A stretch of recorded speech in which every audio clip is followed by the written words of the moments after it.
I'm the sports professor, Rick Horrow. Welcome to Beyond the Scoreboard, Inside the Mega Events. It's a trillion-dollar sports business, to be sure, and about 50 to 60% of those dollars are wrapped up in the mega events, the championships, Super Bowls, All-Star Games, World Series, Wimbledon, tennis majors, golf majors, NASCAR championships, IndyCar championships, Ryder Cup. All of those too numerous to mention. I'm in my office to kick off the show, but I'm not here a lot. I'll be on the road on a weekly basis to bring you the inside tips from those major events. The balance sheets, who wins, who loses, the interviews, how you put on the events, and how you sustain them. This is all brought to you by Edelman Financial. Money doesn't come with instructions. That's why we created Edelman Financial Services to help you with everything from college and retirement planning to managing your investments, helping you achieve retirement security. We're among the nation's top financial advisors. Come see how we can help you. See you soon. I will tell you specifically that is the nicest thing that Peter Carfagna has ever said about me. That's actually, it's the same thing. That's the man. And by the way, I just want you to know that my dorm room was Wyeth Hall. I think it was, have anybody heard of Wyeth? Did you know, you guys have no sense of history, but Wyeth was torn down, I guess, in respect after I left, but I don't know if it was directly related. But yeah, and I will tell you, I brought a right-hand wing person, another wing person who will tell you some stories, but the bottom line of all of it is that this is a great honor, and I really do appreciate it, Peter. Absolutely. We'll talk. And listen, you got to tell them the squash story about how with the dean. Oh, I'm doing that. That's here. So get out of here. Let me start. Enjoy. Okay. Thanks. Are we good? We all right? So thank you all for being here, and I've got a couple of special guests in descending order of importance. Ted Calori is one of my best friends on earth. He graduated the same year as I did here, although he actually studied and deserved to graduate. He was also Harvard 4 years undergrad, and I want him to stand up in a minute. You'll see why he was important in my life. Stand up. Just stand up. Yeah, stand up. So when you want to... Yeah, go ahead. He came up to me, and he's a guy from Miami wearing plaid pants and plaid shirt. I mean, sort of the smooth, debonair guy you see now is not the same guy. But he came up, and I thought, oh, must be some intellectual connection we have here. He said, you play basketball? Okay, so right away he was recruiting his dream team from the start. So right. Thank you very much. It's much more than that, and we'll talk about it later. And he's here to kind of back up or refute any of the stories that I've got. But we go back to Hemingway, and we realize that we can't jump anymore. He can jump higher just because he started, but when you can get off the ground and that's the measure, you're in trouble. And then I'm kind of honored for a lot of other reasons too. My daughter's a 1L, and Caroline Horrow, so that's just wanted to say. You told me, though, not to introduce you to attract any attention, so I won't introduce her to attract any attention. I apologize. So, and by the way, so we're going to just talk a little bit about the business of sports and my perspective on it, and we're doing this for also for NBC and Facebook, and you get to see it again if you want to on Friday. We're running it as part of my normal series called Inside the Mega Events. This is a mega event for these purposes, and that'll be Friday at 3:30 on NBC and Yahoo Finance and a bunch of other places. So anyway, housekeeping. The sports business is a $1 trillion business. Some people say it's more, some people it's less, but it is a $1 trillion business. And humbly, I will tell you that it all started with me. No, that's not true. But it was pretty close to that because in 1976, it was the Wild West. And so I was here. It was I guess it was our first year. And I realized after 5 minutes that I was saying, corporate, I'm not sure. Tax, I'm not sure. Contracts, I'm definitely not sure. Con law, I guess we got to read the Constitution because we got to be protected by it. Civil procedure, we had a guy, we'll talk about him, but the context of civil procedure, I'm not sure I got a lot out of it, although I'll give you a really interesting way of taking notes on civil procedure later on in the lecture, in whatever we're calling this. And so I decided pretty early on that I wanted to do something more. And I befriended the then criminal law professor and then ultimately the dean at Harvard Law, Jim Vornberg, who is competitive. Everybody here, as you know, is competitive or they wouldn't be here in any context. But he fashioned himself as a world-class squash player. Long story short, because there are more stories, I said, and this was 76, and I said, you know, I don't play squash, and I'm fat, and I'm not an athlete, and here's the deal. If I win, you're going to write me a hall pass, and I'm going to spend my next 3 years working on what will be my thesis, which is on the line separating excessive versus excessive physical force in the hockey arena or the football field. And the first comment was, that's great, sports is fine, but there's no such thing as sports law. Why would we possibly do that? Now, that was about 50 years ago. So I said, no, this is just, it's a bet.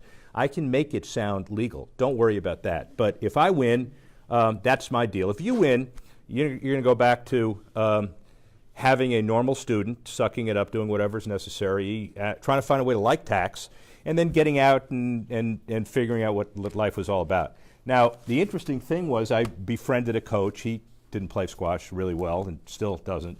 But my friend was somebody, and here's what he allowed me to write in my next book. My fellow Harvard classmate sentenced to rooming with me, my smelly socks, my incessant trash talking, his skills in diplomacy and clear-headedness were put to the test early and often from 1976 to 1979. The rest is history. My roommate and squash coach was John Roberts, the Chief Justice. It's kind of cool. And he, I beat the heck out of him in squash. Did you hear that, Chief Justice? And yet, at the end of the day, he taught me how to play. I beat Jim Vornberg that day. He was 81 years old when we played, by the way. But the point was, that began sports law as we know it, at least from my perspective. But so in more important terms, it was a break, beginning of life. I got to know Paul Weiler. Paul is and has been one of my best friends, a tribute. Peter wouldn't be doing what he's doing, and I wouldn't be without Paul. We co-taught, I felt like it because I was here every other week, beginning in '88, Sports and the Law, and we talked about how to get it done as a instituted course. It still took us from my graduation '79 to 5 years later for the dean to recognize sports and the law as a serious discipline. What did it take? Well, it took some badgering. I am pretty good at badgering when you know that that was the next step. But it also took the idea that Cal and Yale and Stanford at the time had all agreed to do this kind of course. And it would be a, let's just put it this way, a lost revenue opportunity if it didn't happen. And so we did that, and the legacy lives on. As for me, I won't go through a lot of stuff, but I ended up doing, when I came back to South Florida, putting together the first ever Sports and Exhibition Authority. I knew that we needed facilities to bring in franchises, to bring in sports. We didn't have any of that other than the 1966 Miami Dolphins. And that was an emotional connection for me. My dad died when I was 11, and the last thing I remember was my father giving me tickets for the soon-to-be expansion Miami Dolphins that he knew he would never get to go to, but this was 4 months before the start of the first season, and I have had those seats basically ever since. And sports is an emotional connection, especially if you can figure out a way to parlay a career into it and with it. So I did that in South Florida, got to joint venture. It's an interesting story, and I won't tell too many stories, but I was talking to the firm that I was with, Paul and Thompson, which has merged into a big firm. Anybody from South Florida here? Yeah? Okay. So Paul and Thompson has become Thompson Zeder, and then Adorno and Bora. It was a big firm because it had the Miami Herald, but it also was the Miami Dolphins work. And I spent 5 minutes there and then realized I got to do something else. This is not what I want to do. The Harvard Law degree was important, but not a sentence of associateship. So I went to Nick Bonicani, who was middle linebacker of the Dolphins, Suffolk Law School at night, said, let's do something together. Bob Graham, the senator from Florida, created a Miami Sports and Exhibition Authority, did it, long story short, 7 years, 84 elected officials, 119 appointed officials, fired 9 times, 4 different sports authorities, the Miami Dolphins wanting a stadium done for them. We didn't have any other teams in South Florida, so I was kind of vicariously at 25 years old representing teams that ought to come. And at the end of the day, we had an arena, we have 4 teams, we've had a number of titles, and the bottom line is that I did what I wanted to do. My first night coming back with this new arrangement, I told my wife, who is wonderful, who has been my wife for over 30 years, and good news, bad news, you got a happy guy now coming home. But the bottom line is, when I went to Joe Robbie, the owner of the Dolphins, to negotiate a salary, he said $12,000. I said, all right, so I'll add the 12 from Nick, and it'll be 24 a month. That's not bad for starters. No, $12,000 for the year. And I said, well, do you serve fries with that? I mean, it's like so the bottom line was chase your dreams, even though the dreams at the time were they by the way, they came with a mortgage. So did the arena, did the Miami Heat, met Paul Tagliabue at a Harvard seminar. We parlayed that, long story short, into the facility development consulting role that I had for 8 years as a consultant to get all the stadiums done in the early 2000s, late 1990s, 23 of them, all the new ones, who are now really not new, but Philly, Cincinnati, Cleveland, Denver, Seattle, you name it, Tampa. Got to meet Gary Bettman. He was number 3 at the NBA, and when we were doing the Miami Heat issue, he was my advocate for a 4th franchise after Charlotte and Minnesota and Orlando were expanded in, and the Arison family wrote a check for $32.5 million. You, as a Floridian, realized that Forbes now pegs the Heat at nearly $1.4 billion. This was $32.5 million. Ted Arison, the founder of Carnival Cruise Lines, didn't know anything about basketball. Interesting antitrust issue. He left our meeting and he said, I'm gone. You guys figure what you want to do. That was the money. Nobody cared about anything else. Small talk. David Stern, the commissioner, said, what are you talking about the weather? You ought to go find your guy. He came back 7 minutes later and he said, well, I'm going to write a check for $32.5 million because I went to the company across the street that sells NBA teams. Oh, no, there is no such company. You're the only guy to do it. If I want a team, I got to pay your price. Here it is. And 3 weeks later, there were 4 expansion teams in the NBA, and one was the Miami Heat. And I was involved in that. Gary Bettman I met and developed a relationship with the NHL because he's now the commissioner. Came from Toronto last night to help induce. That's the wrong word to use. He was inducted into the Hall of Fame, so it's not induce. But I was honored to be part of that ceremony. Got to meet Jack Nicklaus as a co-host at a banquet in South Florida. He asked me to run a company called Golden Bear Sports Management. Told him under no circumstances would I be an agent, but got to know Jack as a advisor to help create a sports management company that he did. Went to Oklahoma City to do a speech for then Mayor Ron Norick. He asked me whether I knew anything about urban development. I said, of course. I've been in elevators. I know how buildings work. And so at the end of the day, put together a process for public-private partnerships, the largest facility process at that point in the U.S. called MAPS, Metropolitan Area Project Strategies. And for sports people, it ended up being the process that caused the Supersonics to move to Oklahoma City and become the Thunder.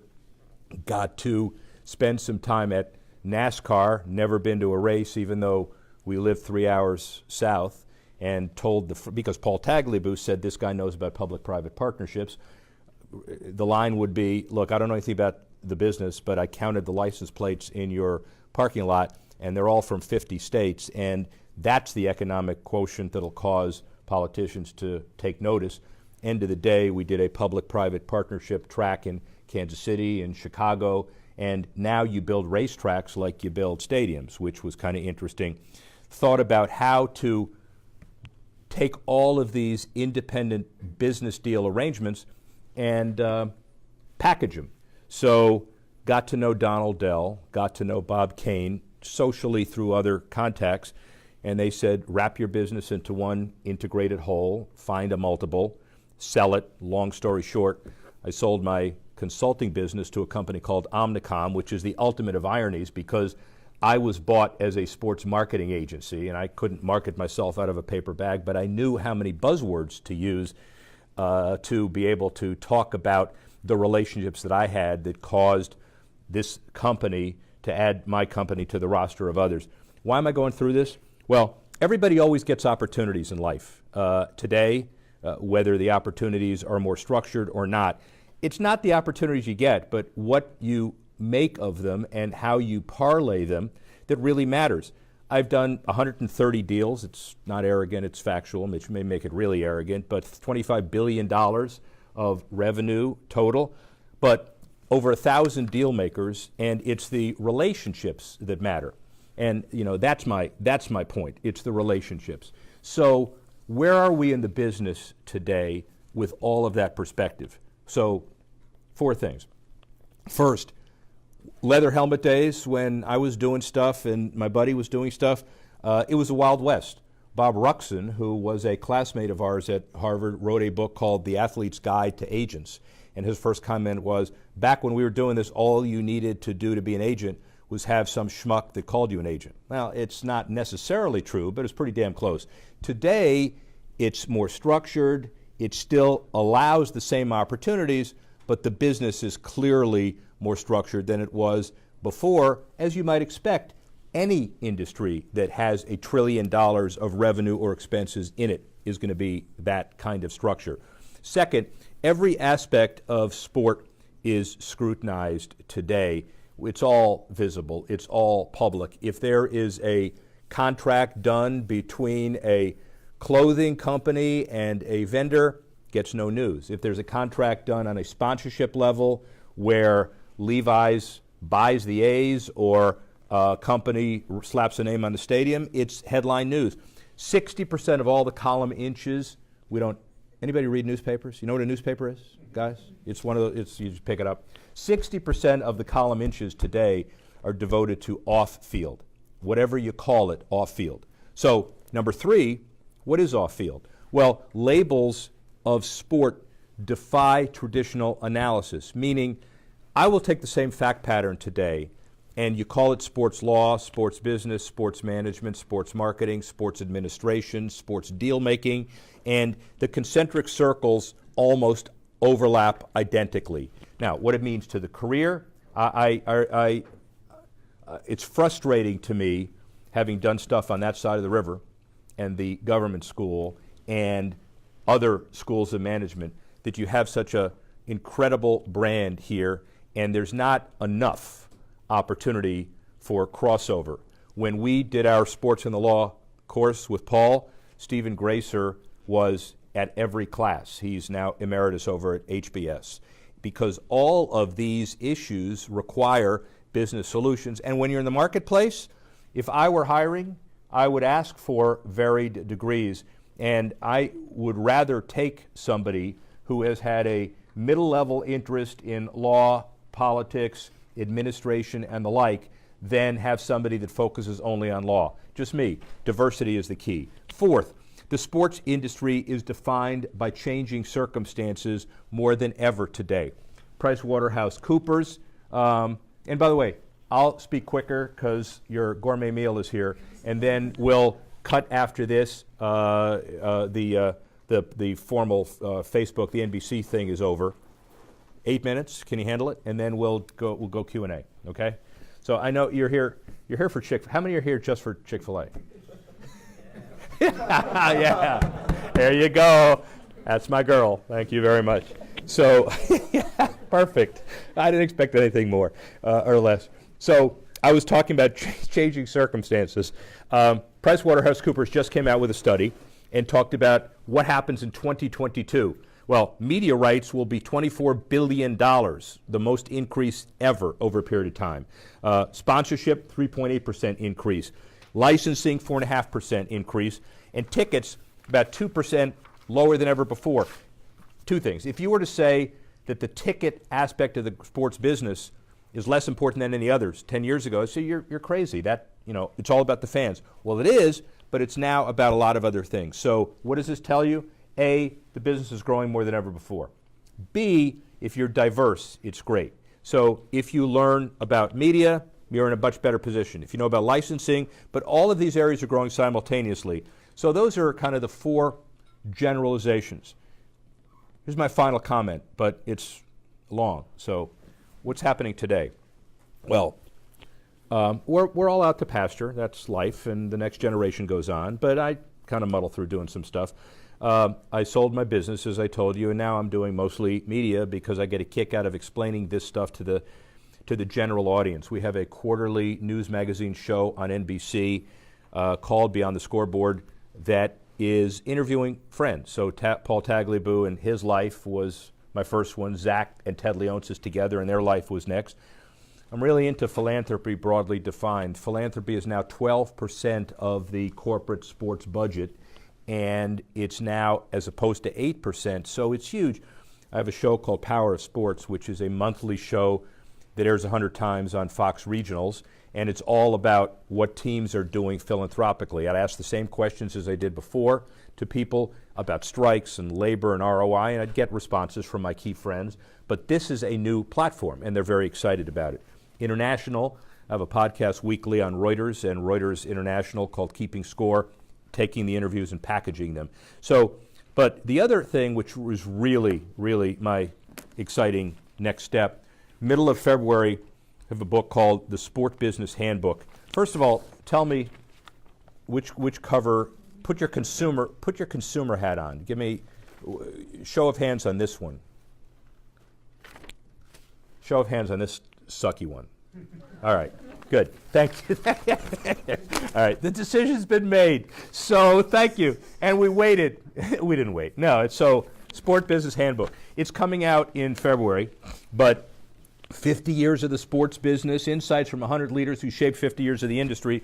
I took all my friends. Mike Krzyzewski wrote the foreword, but there are chapters by Paul Tagliabue, by Jack Nicklaus, by Steve Ross, by Gary Player, by Scott Hamilton, by the Spanos family, by John Butler, Pop Warner, Oliver Luck, Brian France, Bob Kane. There are a whole bunch of people from a diverse set of perspectives. There are sidebars from people who are friends of the industry and just sports fans. I even got Ted to write a sidebar for me and his years of experience at Wilmer and the like. And it is supposedly, at least because nobody else has done it, unique. 100 and some contributors. And I decided to do it as an opportunity to cross over. So Stephen Gracer wrote a section called Sports Business in the Classroom. And in here is all about why there should be business people and government people and administrative people and legal people crossing over in this kind of education from undergrad to graduate. And it's all about that. We also have a section which is interesting, and all of you guys can contribute, and we'll talk about how if you're interested. We got guys from the Tisch School at NYU doing a statistical, dry but appropriate methodological analysis on the 50 greatest moments in sports business, broadly defined, from the and it's not just what you would think, Messerschmitt arbitrage, all this stuff, but it's the candid kind of behind the scenes assessment, because we also asked our contributors. So Paul Tagliabue, what does he say? The Super Bowl televised in Kenya for the first time. Why is that relevant? Well, because that symbolizes the international globalization of the NFL and growing from there. So there are 50 nuggets that'll be in this book. I can hardly wait to read it myself. And so that book will come out in February. It's the kind of next step from Beyond the Scoreboard, which we call Sports Business for Dummies, but it's really Tagliabue forward. It's what you want to know about the sports business broadly defined. If you haven't taken any classes, but you want to learn about it a little bit. The problem with this is it gets dated every other year.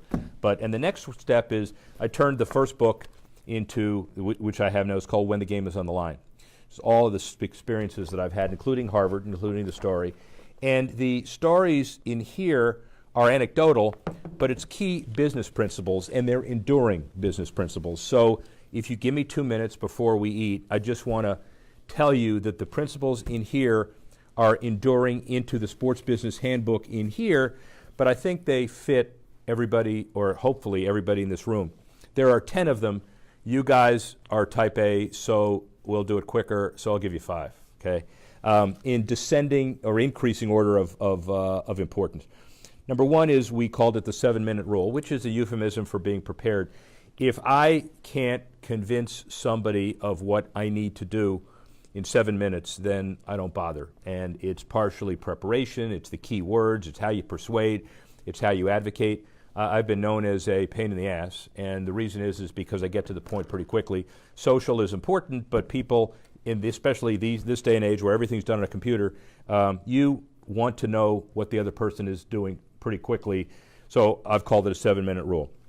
Next, get off the sidelines, be an advocate, sell with care and leverage, meaning you have a marvelous opportunity to find out how to use your Harvard degree and create some significant change, whether it's the health industry or whether it's in the sports industry or wherever. Harvard degree, to me, is a starting point. It's not an end point. And so just like I did, if you use it, it is a tremendous gift to be able to take to the next step as long as you're creative about it. Number 3, find the positives in the negatives, get off the canvas, and don't let criticism get you down. The good thing about my 1L year was my room at Wyeth Hall was on the first floor, so if I want to jump out the window, I wouldn't have hurt myself. Anyway, but I mean, I've had family discussions, and I'm sure you've all been through 2 L's, most of you 2 L's or 3 L's? 3? 2 or 3. So you got through it. And the way you had to get through it is your own sense of resiliency, but please, it's also your own sense of perspective, because it's boot camp, and everybody knows it's boot camp, and there are a lot of professors who will make it boot camp just because their egos tell you it's boot camp. And so once you survive, just look at the good side and remember number 2, and because you have now the ability to have survived something like a legal boot camp, you have the ability to go out and at least partially save the world. Number 4, get off the sideline, but bring strangers, even enemies, to the table. Finesse the powerful ego and use your passion, which is a little bit like 2 before, but it's that the gift doesn't mean anything unless you're prepared to effectively take the next step with your gift and realize that you have the ability to lead people and you have the ability to take what you've got, and take the next step. And I guess finally, most importantly, is a combination of imagination as reality and always do things a certain way unless you don't. If I had followed the normal way of Harvard Law School as defined in 1970s, there would be sports law, but I wouldn't be involved in it. There are real opportunities to take your vision and be humble about it and use it as an opportunity to create things that don't exist, create things in a different world. It's an opportunity that you all have that a lot of other people don't, not because they don't think about it, but they don't have the ability to take the degree and take the insight and take the passion and take the surviving of the boot camp and then going the next step. So before we have our amazing lunch, I would propose a toast. Here's to the dreamers in all of us. May you thrive and strive and continue to move forward, and I will be here on a regular basis, like to offer advice, and I'm really proud of not only my daughter, but I'm proud of everybody who has come to this institution and been better for it. So thank you very much. Rick Horrow for Facebook. See you next time.